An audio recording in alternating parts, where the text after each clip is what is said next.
Os ydych chi'n poeni fod dŵr yn gollwng gartref, rydyn ni yma i helpu, ac mae'n haws o lawer nag y byddech chi'n ei ddisgwyl ffeindio a oes dŵr yn gollwng a'i peidio. Y cam cyntaf yw diffodd unrhyw declynnau sy'n defnyddio dŵr a gwneud yn siŵr nad oes unrhyw ddŵr yn cael ei ddefnyddio yn yr eiddo. Gwnewch yn siŵr bod eich stopdap mewnol ar agor ar gyfer y prawf yma. Mae'ch stopdap o dan sinc y gegin fel arfer. Ffeindiwch glawr eich mesurydd dŵr. Mae rhan fwyaf o fesuryddion y tu allan i'r eiddo, fel arfer yn yr ardd flaen, yn eich man parcio neu yn y llwybr.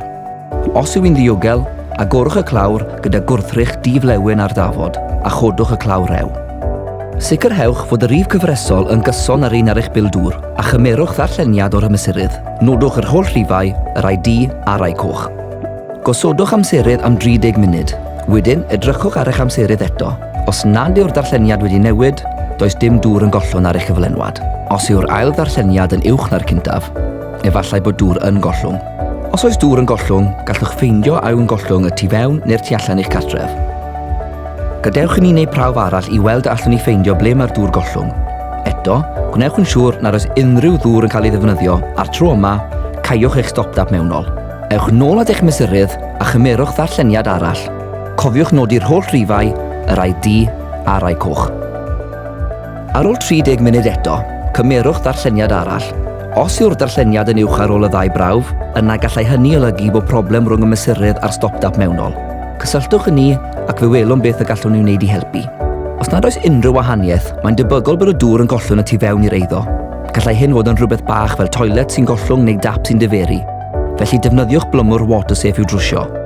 Efallai nad ydych chi'n gwybod hyn, ond mae angen trwsio gollyngiadau preifat cyn pen 30 diwrnod. Felly cofiwch roi gwybod i Ddŵr Cymru bod y gwaith trwsio wedi cael ei gwblhau, yn enwedig os ydych chi'n poeni am eich bil, oherwydd efallai y gallwn ni eich helpu chi. I'ch atgoffa, prawf 1, stopdap ar agor. Dim newid yn y rhifau, dim dŵr yn gollwng o'ch pibellau. Os yw rhifau wedi newid, efallai bod dŵr yn gollwng, gwnewch yr ail brawf. Prawf 2, stopdap ar gau. Dim newid yn y rhifau, efallai bod dŵr yn gollwng yn eich eiddo. Galwch blwmwr. Os yw rhifau wedi newid, efallai bod problem rhwng y mesurydd a'r stopdap mewnol. Cysylltwch â ni ac fe wnawn ni'n gorau helpu. Mae dŵr yn werthfawr. Plis beidiwch ei wastraffu. Am ragor o wybodaeth am ollyngiadau, ewch i www.dwrcymru.com/leakinfo. I ffeindio plwmwr water-safe yn eich ardal leol, ewch i www.watersafe.org.uk.